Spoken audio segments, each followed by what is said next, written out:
Now I know what a lot of you are gonna say, but wait a minute, Razor. Didn't you say you were done talking about Don Bluth? Yes I did. So anyway, Don Bluth, you either love his movies or you hate his movies. As for me, I both love and hate his movies, but I certainly love the man. But even he'll admit that his career as an animator has been pretty hit or miss over the years. In fact, it's quite remarkable in just how you can divide his good movies from his bad ones in a pretty neat fashion.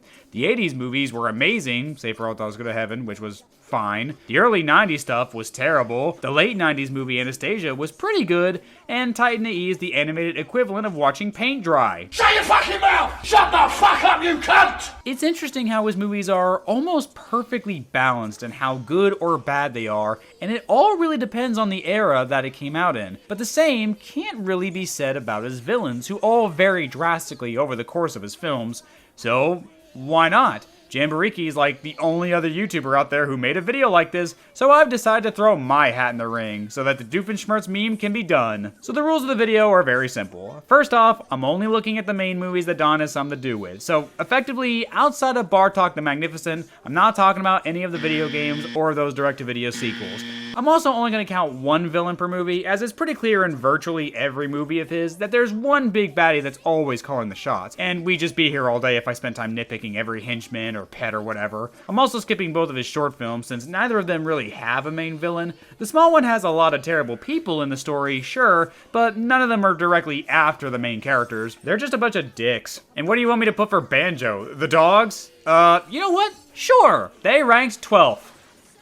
In a list that contains 11 movies. Good job. So, with the rules all laid out, let's just go ahead and get started, shall we? It feels so good to be bad.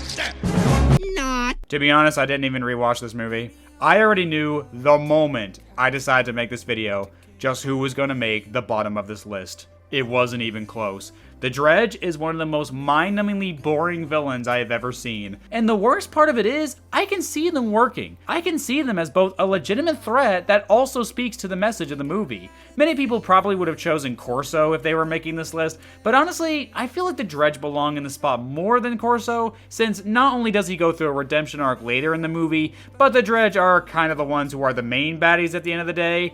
I mean, they did blow up the Earth in an admittedly cool sequence, but that's the thing. Despite doing this insane atrocity on an epic scale like blowing up the Earth, I still don't find them that memorable or interesting, which is crazy to me. I think the main reason for that is because the movie is pretending to be a lot smarter than it actually is. It's trying to have this profound commentary about mankind and how it might have actually deserved to be wiped out. I mean, we still allow Nazis to be a group, so maybe we do deserve it. But the problem here is that humanity in the movie has done nothing to warrant their destruction. In the movie, after being captured by them, the love interest character, whose name I don't care to look up again, literally said, "It's not what we did, it's what we might become." What'd you say? You're telling me the Holocaust isn't a good reason to kill humanity, or putting spikes on the streets so that homeless people can't sleep there, or a society that allows homeless people to exist at all? Give me a fucking break. This movie wants to be deep and profound, but it doesn't have the balls to actually have its message mean anything. You really couldn't have humanity actively take advantage of the Dredge themselves? They're energy beings. Why wouldn't we do that? Humanity is just that fucked up and evil at the end of the day. If anything, this movie didn't really need a villain at all. Just have humanity attack the Dredge blow up Earth in self-defense, and let the situation be a war. A complex, multi-layered situation that doesn't really have a good or bad guy in the end. If you wanted, I guess you could make Corso the villain so long as he stays committed to being an asshole in the end. But as it is, the Dredge just suck. Their designs are boring, the animation on them has aged really badly. Like, I'm sure these guys would look great if I was playing Limbo of the Lost or something. They have no memorable dialogue, no memorable voices, nothing! Like, at least Tech had a memorable voice. I mean, come on. The Dredge have nothing. I don't blame Don one bit for this movie. He's made it clear multiple times that not only was he forced to make this movie against his will, but he has no experience with stories that are meant to be more mature and nuanced like this. He's pretty good at writing simple villains that are bad for the love of the game, but as for something that requires a more mature mindset, he just failed the Dredge hard. They're the worst villains he's ever made, and he probably wouldn't even defend them himself. I'm sorry. It feels so good to be bad. Not. So in watching Thumbelina again, I'll admit it was kinda hard to pick who counted as the main villain of the story, since it's a movie that jumps from place to place and focuses on a new set of characters every 10 to 15 minutes or so. But in the end, the dial landed on Mr. Toad, or Grundle as he's named on Wikipedia. And yeah, he's just a lame incel. Again, it was kinda difficult to choose since there are multiple people throughout the movie for Thumbelina to deal with, and all of them do have the same motivation. They're horny and they want to fuck Thumbelina. I mean marry Thumbelina. Nah, they want to fuck Thumbelina. That's about it. But the Gilbert Gottfried beetle does reject her following the beetle ball scene, and only pursues her because the toad literally makes him by stealing his wings, and the mole is just some old dude who's lonely. He's a bit creepy, sure, but I don't find him all that antagonistic at the end of the day. Once Thumbelina leaves their wedding, he gets over it pretty quickly, and in the credits, it's shown that he chooses to marry the mouse instead. Which I'm not sure why he didn't just do that in the first place, but whatever. Really, it's the toad that is the most villainous, but I say that with parentheses because he's not really in the story for very long. Despite his constant pursuit of Thumbelina, he doesn't find her until the very end of the movie, which she then manages to escape him super easily. He doesn't even die in the end following his fight with Cornelius either. In the credits, it's revealed that he just moved on to some other random toad lady and that's it. That's how the villain is defeated? He just goes on to stalk some other chick? That's like if Hal from Megamind didn't go to jail and instead just found some other woman to stalk and harass instead. What a weird ending. What a shitty villain. He sucks. It feels so good to be bad. Not. Once again, I forgot this movie was even made by Don and his team. I think it's just the nature of these direct-to-video films in that there's so many of them that Don had nothing to do with, so when it comes to the one that he did make, it just comes as a surprise. Anyway, Ludmilla sucks. Just a pretty boring and lackluster twist villain that honestly has very little to do with the hero's journey that Bartok goes on. Yeah, she kidnapped the prince and Loki forces Bartok to go on a goose chase to find him, but aside from that, she's hardly in the movie at all. And don't get me wrong, the twist that she's the real villain is super easy to see coming unless you're like 5, but it still doesn't change the fact that she's barely in her own movie at all. Frankly, there's just not much else to say beyond that. But I will give her 1 point for this. After watching Neja 2 for the 100th time and falling in love with the character Al Run, when Ludmilla says this, starting today when the real Ludmilla comes out. I felt that, man. I felt that. It feels so good to be bad. Not. What's this? A troll in Central Park not in last place on a Don Bluth ranking? Where have I seen that before? And I stand by it to this day. Queen Gorga of the Trolls is arguably the best part of the movie. Too bad that movie is a troll in Central Park. To be fair, I think she's about as equally bad as everything else is in this movie, in that because this movie is so geared towards 5-year-olds, it's kinda hard to take her seriously when you're not 5 years old. Ooh, she believes that all trolls need to be mean and nasty like her. She hates nice things like flowers and probably believes that billionaires should exist. She's pure evil. Well, I guess babies do need their first supervillain, I suppose. Look, all things considered, she functions for the role in the movie she's in, but she's not really all that fun or memorable. I mean, she loses to Stanley of all people. Stanley! And in a thumb war of all things. Not like an actual fun wizard duel, but a fucking thumb war where she is then turned into a rose bush. She's not even dead, I don't think. She's just a bush now. The most credit I can actually give her is that she actually succeeds in killing Stanley at 1 point. That was nice, admittedly. Too bad it's undone, literally 5 minutes later. Yeah, she sucks. Her villain song sucks, her design sucks, everything sucks. Wow, a YouTuber saying a troll in Central Park sucks. Stop the presses, everybody. It feels so good to be bad.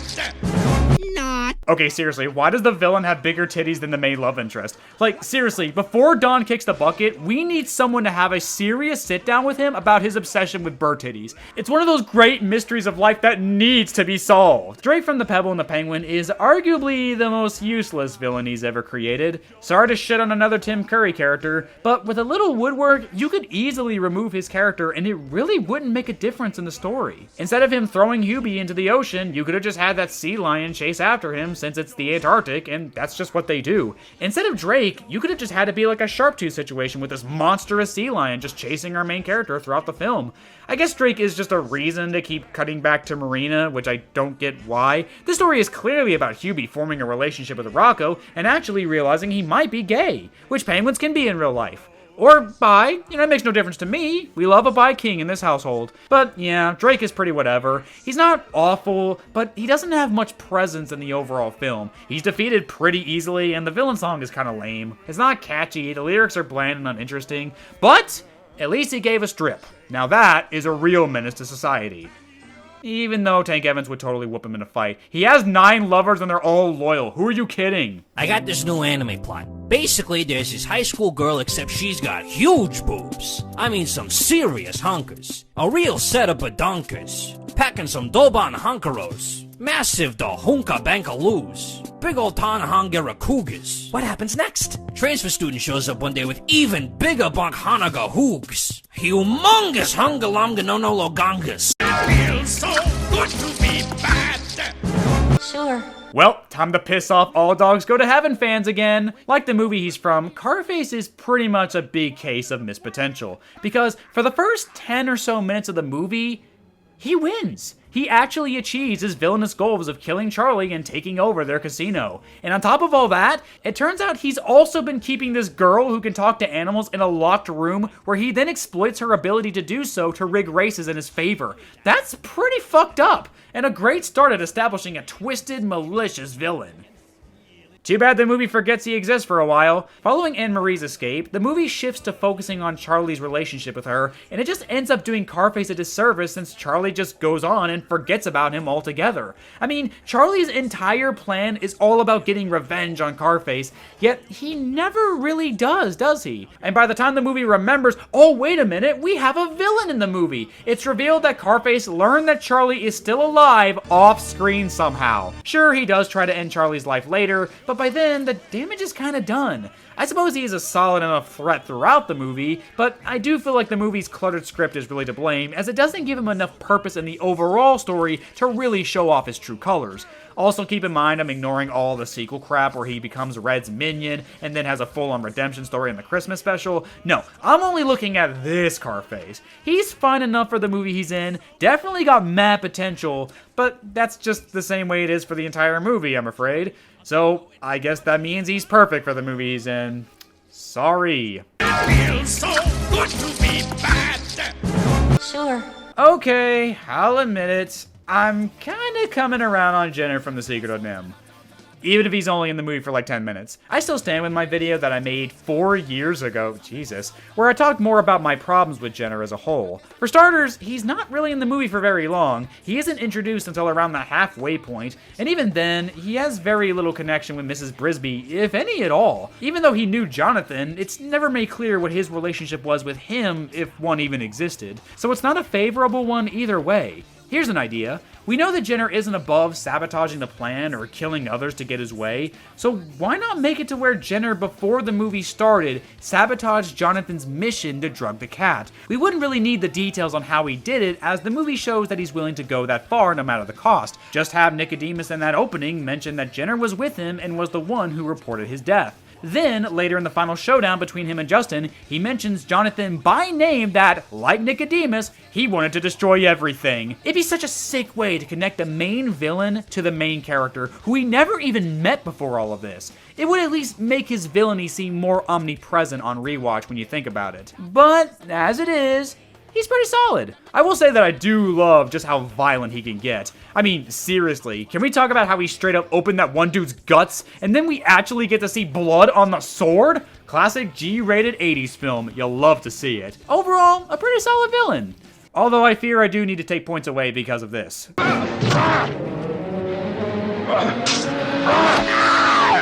Yeah, that's bullshit. Where's Christopher Lee to explain that that's not the noise you make when you get stabbed? You fucking hack, Jenner. I see you. Feels so good to be bad.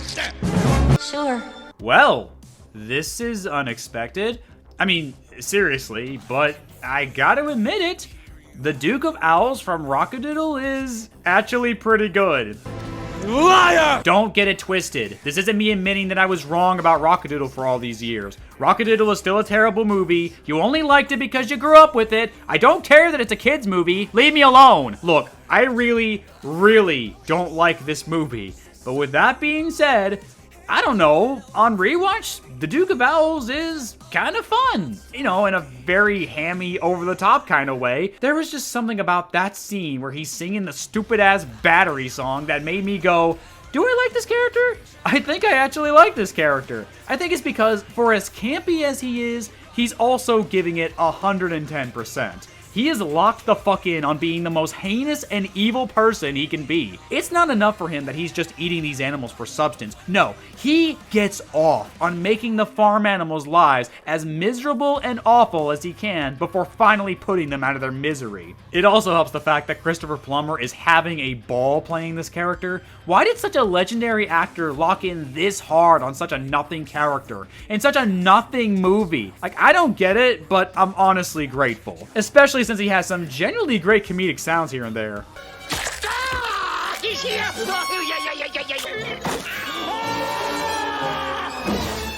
Please, pass the pork. Excellent, gentlemen, excellent. Again, I can't explain it, but I think I actually like this guy. He is to this movie what Tech was to Titan AE. The one good thing I actually got from this movie. Still a terrible movie, but that Battery song will always make me smile. Twiddly-dee, twiddly-dee. Twiddly these nuts, dude. Feels so good to be bad.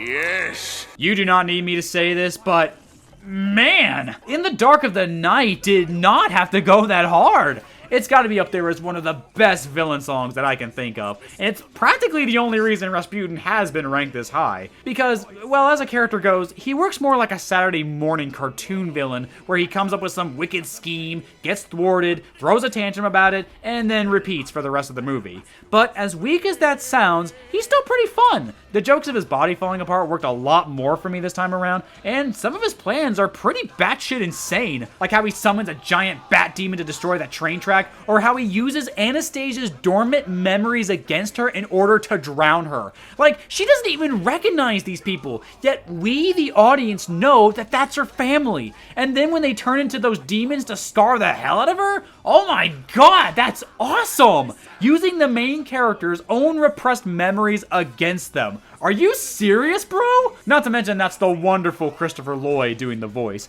Is it weird that I honestly can't tell if he's doing an accent or not? Like, that's just his normal voice, right? I mean, Vlad is the only character doing a Russian accent in this movie, so is it really that important if he isn't?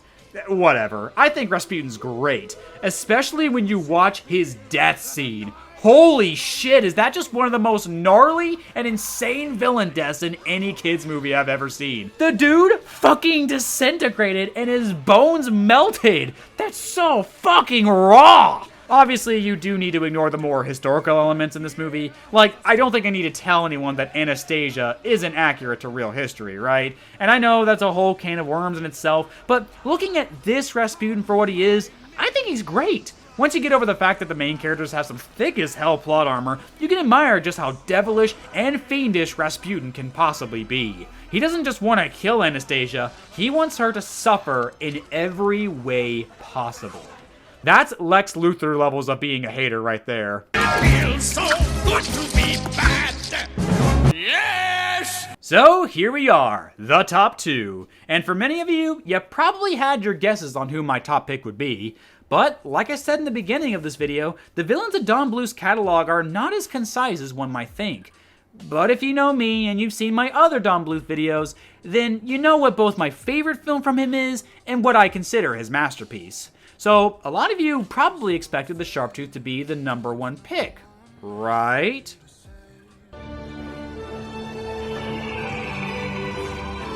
No! I know. I'm just as surprised as you are. Now, second place is not something to shake a leg at. The Sharptooth is, perhaps, the greatest force of nature villain that has ever been created. Truly an unstoppable force that wreaks havoc everywhere he goes. Despite not having any dialogue or even a personality, this doesn't hinder just how much of a threat the Sharptooth is. From his colossal size compared to the kids, to just how relentless he is in his pursuit of them. Whether it's because the Sharptooth wants revenge for his lost eye, or he's just hungry as shit and those kids are the only ones around, either way, whenever the Sharptooth shows up, you feel the weight of it. And this is ignoring the insane battle between it and Littlefoot's mother. Between the gorgeous colors and the awesome soundtrack, we also need to consider the fact that in the long run, the Sharptooth won that fight. He survived his fall in the canyon while Littlefoot's mother later died from her wounds. He not only killed the main character's mother, but also put him in a position where he's no longer safe. That it's entirely in nature's hands whether he survives or not. And if it wasn't for his friends, Littlefoot probably wouldn't have survived. Whether it just be from the hunger or the Sharptooth finding him, Littlefoot would have died in this barren, harsh wasteland where no special treatment is provided for the young. Even in that final battle in the lake where our main characters work together to stop him once and for all, it's a really close fight. Were it not for Sarah showing up the last second, they probably would have lost that too. The Sharptooth is just a relentless machine of destruction that destroys everything in its path, leaving no survivors, leaving not a trace to be found. Easily one of the best animated monsters ever made. And yet, despite my love for it, I was really tempted to put him in number 1. But the more I thought about it, the more I believe this one villain did deserve it a little bit more. Because while not as big as the Sharptooth, he's certainly just as monstrous. And worse, we know him even more than we'd like to admit. Feels so good to be bad.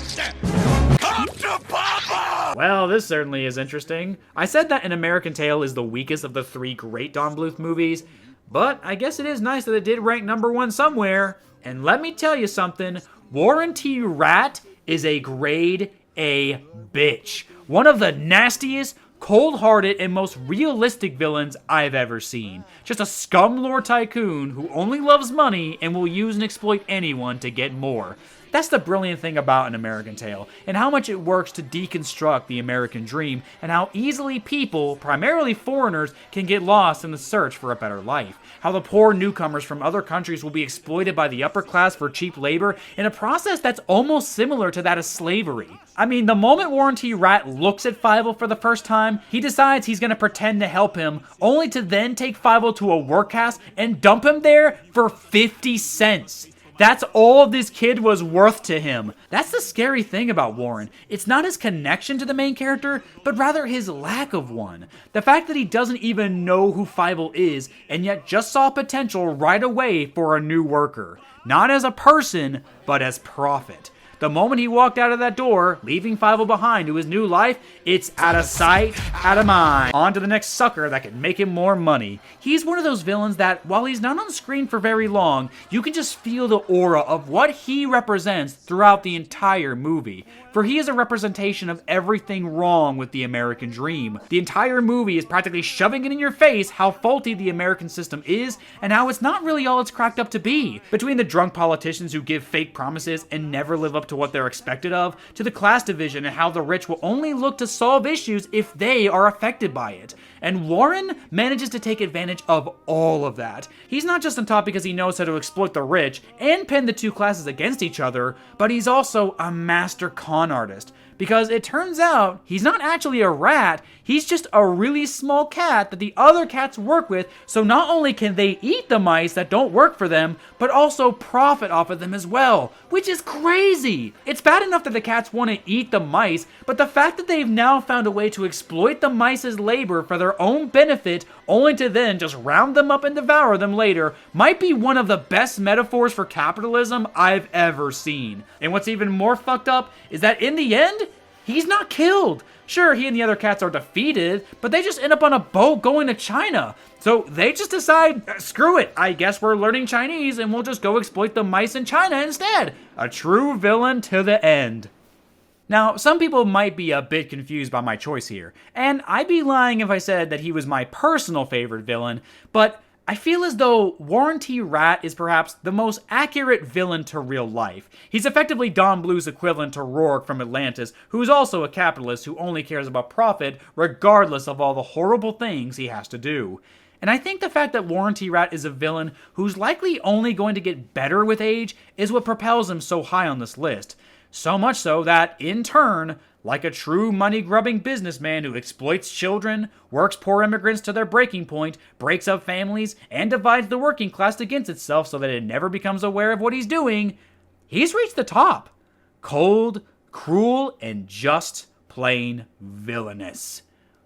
Damn. Don has stated before that he believes all great stories require a villain of some kind. And while I don't fully agree with that, I get where he's coming from. There are a lot of great stories that work without villains, but at the same time, there are a lot of great stories that are great because of their villains. And Don Bluth is responsible for some of the best. They weren't all winners. In fact, none of them were because they were villains and they all lost in the end. But despite that, they all did their best at one thing, at being the worst. And now to go back to forgetting that Titan AE exists. Fuck you! Seriously, you guys, Andor is right there. Find yourself a better standard. Maybe I'm weak, but it took half a year to get over you. Or maybe I'm good at pretending that I moved on. I know that we got a lot of the same friends, and soon enough there come a weekend when we just not bring it up. Yeah, maybe I'm weak, but it's taking too long.